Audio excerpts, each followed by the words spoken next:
कचौरी वाले की सफलता। आमिर नाम के गांव में एक माधव नाम का आदमी कचौरी बेचा करता था। उसके व्यवसाय में उसकी पत्नी राधा उसका हाथ बटाती थी। माधव दिन भर बहुत मेहनत करके कचौरी बनाता और बेचा करता था। राधा उसे घर से सारा सामान तैयार करके देती थी। माधव की रेडी के सामने सुंदर नाम के आदमी की पाव भाजी की रेडी थी।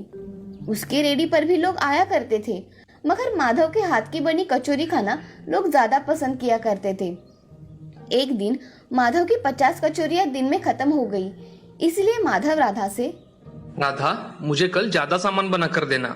आज के सामान की कचौरियां दिन भर में ही खत्म हो गई, इसलिए कल से 100 कचौरियों का सामान बना कर देना। ठीक है, मैं कल से ज्यादा सामान बनाकर दिया करूंगी। चलो अब खाना खाते हैं, मुझे जोर से भूख लगी है। चलिए। राधा खाने की थाली परोसती है, तभी माधव आकर खाना खाने बैठ जाता है। दोनों का खाना हो जाने के बाद दोनों जल्दी सो जाते हैं। अगले दिन राधा 100 कचौरियों को लगने वाला सामान बनाकर रखती है। माधव सब सामान अपनी रेडी पर लेकर चला जाता है। माधव पूरे दिन कचौरी बनाकर बेचता है। उसकी बहुत सारी कचौरियां आज बेची जा चुकी थी। उसकी 20 कचौरियों का सामान बचा था, इसीलिए माधव मन में सोचता है, अगर मैं थोड़ी देर और रुकूं तो कचौरियां शायद बिक जाए। ऐसा सोचकर वो राधा को फोन लगाता है। तभी माधव राधा से, राधा, कचौरियों का थोड़ा सामान बचा हुआ है। मैं सोच रहा हूँ कि थोड़ी देर और यहाँ रुककर फिर घर पर आता हूँ। जी जैसा आपको ठीक लगे। ठीक है। ऐसा कहकर माधव फोन रख देता है। फोन रखने के बाद आधे घंटे में माधव के रेडी पर एक आदमी 10 कचौरियां लेने आता है। वो आदमी माधव से, अरे भाई, 10 गर्मा गर्म कचौरियां बना कर देना जरा मुझे। जी अभी देता हूँ। ऐसा कहकर माधव 10 कचौरियां बनाकर उस आदमी को दे देता है। वो आदमी जाने के बाद उसके पास सिर्फ 10 कचौरियों का सामान बच जाता है, इसीलिए माधव मन में सोचता है कि 10 तो मैंने बेच दी, अब 10 बाकी है, किसी को दे देता हूँ। वैसे भी आज बहुत अच्छा धंधा हुआ है। ऐसा मन में सोचकर माधव रेडी निकालता है और घर जाने के लिए निकलता है। थोड़ी दूर चलने के बाद उसे एक पेड़ के नीचे कोई बैठा दिखाई देता है। माधव उसके पास चला जाता है और देखता है कि एक बूढ़ा आदमी पेट पकड़े हुए बैठा था। बाबा, आप ऐसे क्यों बैठे हो? बेटा, मुझे बहुत भूख लगी है, इसलिए मैं ऐसे बैठा हूँ। भूख के कारण मेरे पेट में बहुत दर्द हो रहा है बेटा। बाबा, आप यही रुको, मैं अभी आता हूँ। माधव जल्दी जाकर उसके साथ 4 कचौरियां लेकर आता है और बाबा को खाने के लिए देता है। माधव बूढ़े आदमी से, बाबा, आप ये कचौरियां खा लीजिए, और चाहिए हो तो और बना कर देता हूँ। नहीं बेटे, मेरे लिए तो यही काफी है। ऐसा कहकर बूढ़ा आदमी वो कचौरियां खाकर माधव को ढेर सारा आशीर्वाद दे देता है। तभी बूढ़ा आदमी आंखें बंद करता है और उसके हाथों में सोने के सिक्कों से भरी पोटली आ जाती है। बूढ़ा आदमी वो पोटली माधव को देकर, बेटे, ये लो, तुम्हारे लिए। मुझे ये नहीं चाहिए बाबा। बूढ़ा आदमी अब अपने असली भूत के रूप में आ जाता है और माधव से, माधव, आज इतने दिनों बाद मैंने खाना खाया। अब तक मुझे किसी ने खाना नहीं खिलाया। मैं तुमसे बहुत खुश हूँ, इसलिए ये तुम्हें उपहार के तौर पर दे रहा हूँ। तुम हर रोज मुझे कचौरियां लाकर खिलाया करो, मैं तुम्हें बहुत सोना दूंगा। बाबा, मगर मुझे इसकी कोई जरूरत नहीं है, मैं आपको ऐसे ही हर रोज कचौरी खिलाऊंगा। माधव, मैं खुश होकर तुम्हें ये दे रहा हूँ, तुम इसे रख लो। ठीक है बाबा। माधव वो पोटली लेकर भूत से, बाबा, आप मुझे यहाँ हर रोज मिलेंगे? हाँ, मैं तुम्हें हर रोज यहाँ मिलूंगा, मगर याद रहे, तुम्हें हर रोज मुझे कचौरियां खिलानी होंगी। ठीक है बाबा, मैं आपको हर रोज कचौरी खिलाऊंगा। अब मैं चलता हूँ। अब माधव घर जाने के लिए निकलता है। माधव घर पहुंचकर अपनी पत्नी राधा से, राधा, ये लो सोने के सिक्कों की पोटली। आप ये कहाँ से लेकर आए? इसमें सच में सोना है? राधा, मुझे आज एक पेड़ के नीचे एक बूढ़ा आदमी दिखा। वो बहुत भूखा था, इसलिए मैंने उसे कचौरियां खिलाई, तो उसने मुझे ये सोने से भरी पोटली दी और उसने बताया कि वो एक भूत है। इतने दिनों से उसे किसी ने खाना नहीं खिलाया, इसलिए उसने खुश होकर मुझे ये सोने के सिक्कों की पोटली दी है और हर रोज खाना देने के लिए कहा है। आप उन्हें कचौरियां दीजिए, मगर संभल के, हमें ज्यादा सोना भी नहीं चाहिए। हाँ, मैं ध्यान रखूंगा। ऐसा कहकर माधव और राधा खाना खाकर सो जाते हैं। अब माधव अगले दिन कचौरियां बेचने चला जाता है। तभी उसे फिर से रात को भूत दिखाई देता है और उससे कचौरियां खाकर फिर से सोने की पोटली देकर चला जाता है। अब ऐसे ही दिन बीत रहे थे। माधव अब बहुत धनवान बन गया था। उसने अपना खुद का दुकान खरीद लिया था। खुद के घर को बहुत बड़ी हवेली बना दी थी। ये सब उसके पड़ोस में रेडी लगाने वाला सुंदर देख रहा था। उसे ये सब जरा अजीब लग रहा था। ये माधव अचानक कैसे इतना अमीर बन गया? इसने दुकान भी खरीद लिया और घर भी बहुत बड़ा बनाया है। पता करना पड़ेगा क्या चल रहा है इसका। अब सुंदर ने माधव पर नजर रखना शुरू कर दिया। माधव एक दिन घर जा रहा था, तभी पेड़ के नीचे भूत दिखाई दिया। माधव के साथ भूत उसके घर गया और माधव के हाथ से बनी कचौरियां खाने लगा। ये सब बाहर खड़ा सुंदर देख रहा था। तभी उसने देखा कि भूत ने एक सोने के सिक्कों से भरी पोटली माधव को दे दी। ये सब देख सुंदर हक्का बक्का रह गया और मन ही मन में, अच्छा तो ये बात है, ये माधव इस तरह से मालामाल हो गया है। इस भूत का कुछ ना कुछ तो इंतजाम करना ही पड़ेगा। सुंदर वहाँ से निकल जाता है और उसे रास्ते में वही पेड़ दिखा जो कि उस भूत की रहने की जगह थी। तभी सुंदर घर जाकर अपनी पत्नी से, सुमति सुनती हो, जरा बाहर आओ। जी कहिए, क्या हुआ? सुंदर ने अपने आंखों से देखी हुई सब बात सुमति को बता दी और सुंदर ने सुमति से कहा, सुमति, मैं सोच रहा हूँ कि अगर हम उस पेड़ को ही काट डाले तो भूत वहाँ रह ही नहीं सकता और माधव को पैसे भी नहीं मिलेंगे। कैसा लगा मेरा आइडिया? विचार अच्छा है, चलिए हम अभी जाकर उस पेड़ को काट डालते हैं। वो भूत हमें कुछ करेगा नहीं ना? चलो, वो भूत हमें कुछ नहीं करेगा। ऐसा कहकर सुमति और सुंदर जहाँ भूत रहता है उस पेड़ को काट डालते हैं। तभी वहाँ भूत आ जाता है। भूत को देखकर सुंदर और सुमति बहुत डर जाते हैं और वहाँ से भागने लगते हैं। तभी भूत सुंदर से, तुमने लालच में आकर मेरा ये पेड़ काट डाला।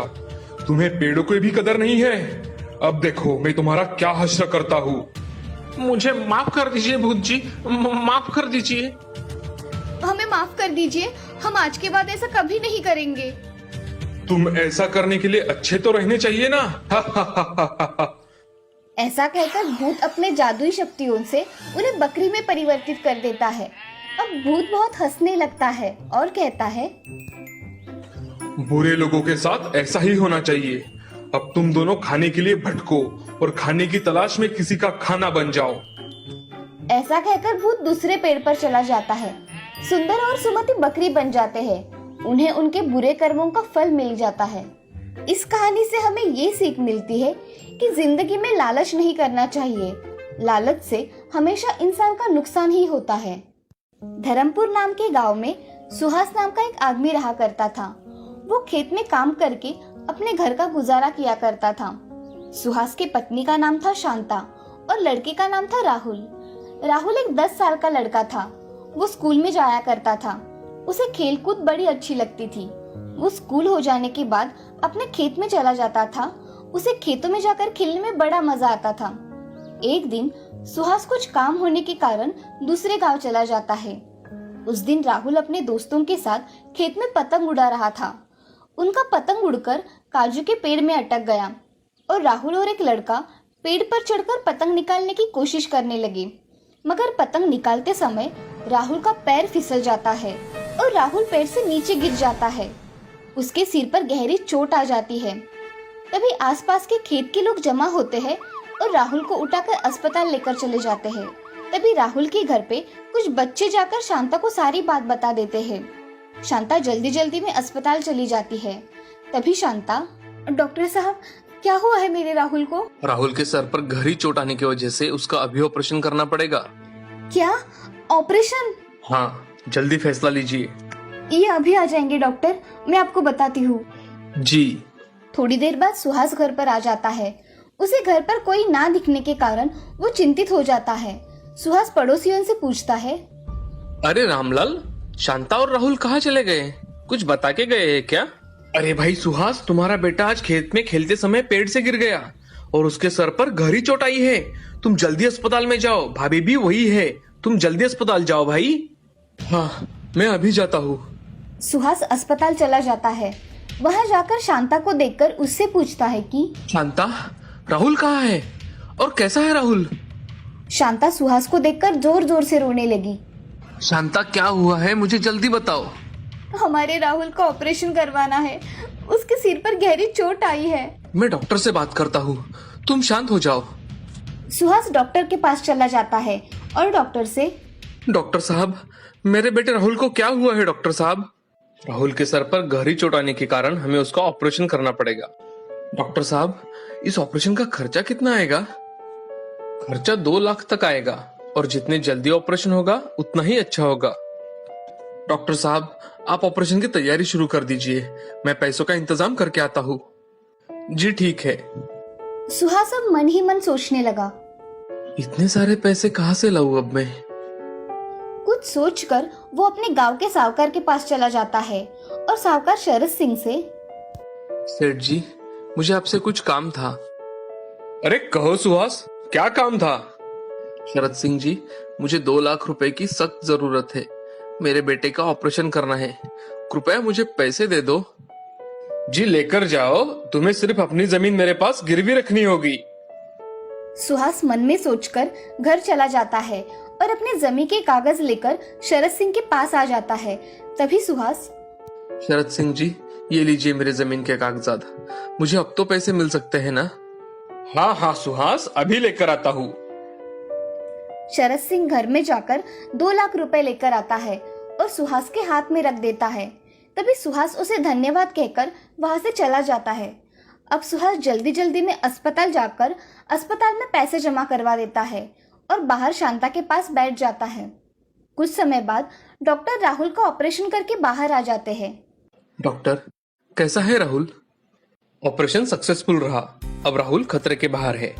थोड़े ही दिनों में आप राहुल को घर ले जा सकते हैं। धन्यवाद डॉक्टर साहब। ऐसा कहकर सुहास शांता राहुल के पास चले जाते हैं।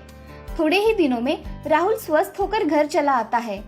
उन दिनों सुहास खेत में बहुत देर तक काम करने लगता है। तभी राहुल अपनी माँ से, माँ, पिताजी इतने समय खेत में काम क्यों करते हैं? पहले तो इतने समय नहीं काम किया करते थे। बेटा, तुम्हारे ऑपरेशन को ज्यादा पैसे लगे हैं ना, इसीलिए तुम्हारे पिताजी ज्यादा काम कर रहे हैं। ये सब सुन राहुल उदास हो जाता है। उसी दिन राहुल के घर शरद सिंह आते हैं। उन्हें देख राहुल, आपको कौन चाहिए? सुहास कहाँ पर है? मुझे उससे काम था। पिताजी घर पर नहीं है, आप मुझे बताइए, मैं उनको बता दूंगा। पिताजी घर पर आए तो उन्हें बताना। शरद सिंह ने जल्दी पैसे लौटाने के लिए बोला है। कैसे पैसे लौटाने हैं? तुम्हारे ऑपरेशन के समय तुम्हारे पिताजी ने मुझसे लिए थे, वही पैसे याद दिलाने के लिए आया हूँ। तुम्हारे पिताजी आए तो उन्हें बता देना। मैं चलता हूँ। जी। अब राहुल सोच में डूब जाता है और सोचते सोचते अपने घर में चला जाता है। घर में जाते ही वो सारी बातें अपनी माँ को बता देता है और अपनी पढ़ाई करने बैठ जाता है। पढ़ाई होने के बाद राहुल दोस्तों के साथ खेलने ना जाकर खेत में अपने पिताजी के पास जाने के लिए निकलता है। तभी उसे रास्ते में एक साधु दिखाई देते हैं। राहुल साधु से, प्रणाम साधु बाबा। बेटे, मुझे बहुत भूख लगी है, क्या तुम मुझे कुछ खाने के लिए दे सकते हो? ठीक है साधु बाबा, मैं अभी आपके लिए कुछ लेकर आता हूँ। खेत पास में ही था, इसीलिए राहुल भागते हुए अपने खेत में गया और वहां से कुछ काजू के फल तोड़कर साधु बाबा के लिए लेकर आया। राहुल साधु बाबा से, बाबा, ये हमारे खेत के काजू के फल है, आप खाकर देखिए। साधु बाबा वो फल खाकर तृप्त हो जाते हैं और राहुल से, बेटे, तुमने मेरी भूख मिटाई है, इसलिए मैं तुम्हें ये जादुई काजू का बीज देता हूँ। इसे अच्छी जगह लगाना और इसकी अच्छे से देखभाल करना।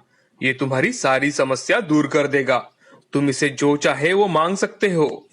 धन्यवाद साधु बाबा। ऐसा कहकर राहुल साधु बाबा के पैर पड़कर उनसे आशीर्वाद लेता है और वो जादुई काजू का बीज लेकर अपने घर चला आता है। घर आकर राहुल उस बीज को अपने आंगन में लगा देता है। अगले दिन देखता है तो उस बीज की जगह आज एक छोटा पौधा उगा हुआ है। ये देख राहुल बहुत खुश हो जाता है और 5 ही दिन में वो बीज का बड़ा पेड़ तैयार हो जाता है। उस काजू को पेड़ को देख सुहास शांता से, अरे शांता, ये काजू का पेड़ अचानक हमारे घर के सामने किसने लगाया है? और ये 3-4 दिनों में कितना बढ़ रहा है, देखा तुमने? हाँ, ये कोई साधारण पेड़ नहीं लगता, ये तो कोई जादुई पेड़ लगता है। ऐसे दोनों की बातें हो रही थी, तभी राहुल वहां आ जाता है और राहुल अपनी माँ पिताजी से, माँ, पिताजी, मुझे एक साधु बाबा ने जादुई काजू का बीज दिया था। ये उसी बीज का जादुई पेड़ है। हम इससे कुछ भी मांग सकते हैं। ये हमारी सारी इच्छा पूरी कर देता है। क्या कह रहे हो राहुल तुम? मैं सच कह रहा हूँ पिताजी, मुझ पर विश्वास कीजिए। ऐसा कभी होता है क्या बेटा? ये सब कहानियों में होता है। रुको माँ, मैं इस पेड़ से कुछ मांग कर देखता हूँ। ऐसा कहकर राहुल उस पेड़ से कहता है। हे जादुई पेड़, मुझे अभी 10,000 रुपए चाहिए। तभी पेड़ से एक दिव्य प्रकाश आकर 10,000 रुपए आ जाते हैं। उन रुपयों को देख सुहास और शांता चौंक जाते हैं और वो नोट असली है या नहीं ये देखने के लिए हाथ में लेते हैं। वो नोट असली होते हैं। ये सब देख सुहास और शांता बहुत खुश हो जाते हैं और उन पैसों को लेकर पेड़ को प्रणाम करते हैं। अब उस पेड़ से एक साथ 2 लाख रुपए मांगकर सुहास शरद सिंह का कर्जा चुका देता है और उससे अपने जमीन के कागजात वापस ले आता है। अब उस पेड़ की वजह से उनके घर में सुख समृद्धि आ गई थी। एक दिन सुहास उस पेड़ से, हे जादुई पेड़, तुम्हारी वजह से मैं आज कर्ज मुक्त हो पाया। तुम्हारा बहुत बहुत धन्यवाद। तभी उस जादुई पेड़ से आवाज आती है, सुहास, अब तुम्हारी सारी समस्या दूर हो गई है। तो मैं चाहता हूँ कि तुम ऐसे ही जरूरतमंदों की मदद करो और उनकी सहायता करो। मैं जरूरतमंदों की सेवा करूंगा और उनके दुख में उनका साथ दूंगा।